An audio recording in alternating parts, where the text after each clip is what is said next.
যে ভক্ত ভগবানকে যেমন ভাবে পেতে চায় ভগবান তাকে তেমনি ভাবে কৃপা করে। অর্থাৎ মুকুল করতি বাচলং তঙ্গুলং হয়েতে গিরি যৎপিতাতমহং বন্দে পরমানন্দে মাধব। ঘোড়া কানা বোবা টেরা সকলের ডাক শুনতে পায় ভগবান। যদি কেউ অন্তর দিয়ে দুফোটা নয়ন বাড়ি পরিশ্রম করে ডাকে ভগবান তাকে কৃপা করেই করে। বলো নিতাই গৌর প্রেমানন্দে। ভোল্টেজ হচ্ছে। আচ্ছা আমি বলি কি, আমাদের অনেকগুলা সখী আছে, প্রায় ধরা দিল, ঠিক আছে? ওগুলাকে একটা একটা করে ডাকা। আচ্ছা বুড়িমা ঠিক আছে, যার ডাকে নাবিক আসবে তুমি একটু ডাকলে ভালো হতো বুড়িমা। আমি হ্যাঁ গো, ওর ডাক মোর ঘরের লোক শুনতে পায়নি, বাইরের লোক কি শুনবে?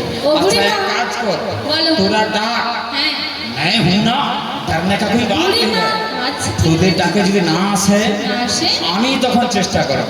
তাই ঠিক আছে বুড়িমা। ও বুড়িমা হ্যাঁ শোনো না, আমাদের মধ্যে আমরা যে এতজন এসেছি তার মধ্যে সব থেকে সুন্দরী কে?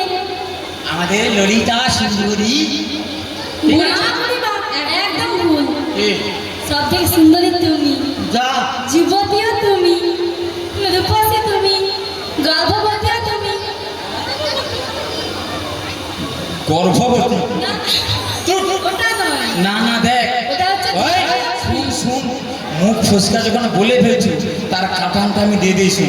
যদিও এই বয়সে একটা বার হয়ে যেতে পারি, 21,000 টাকা সরকার থেকে ঘোষণা করে দিচ্ছে। বুড়িমা ভুলেও না, প্রতি মাসে তো আবার কত রকমের সুযোগ, হতে পারলেই টাকা, যাই হোক পড়বি টাকা, নেই পড়লেও টাকা, গর্ভবতী হলেও টাকা, ঠিক আছে? তোরাও চেষ্টা কর, আমিও চেষ্টা করতেছি, যার হবে টাকা পাবে। আচ্ছা এক কাজ কর, বলো। এইবার আমাদের সামনেই আপনাদের সামনে ডাকা সঙ্গীত পরিবেশন করার জন্য সেই সুদূর বৃন্দাবন থেকে এসে গেছে আমাদের ললিতা সুন্দরী। আমি Yes! আমি ডাকবো? আরে তোর ডাকে তো নাবিক আসবে, আমি ডাকলে আসবে?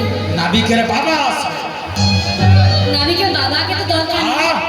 নাবিককে তোদের দরকার, হ্যাঁ। নাবিকের বাবাকে তোমার দরকার। ঠিক আছে বুড়িমা, তুমি যখন এত করে বলছো আমি একবার ডেকেই দেখছি।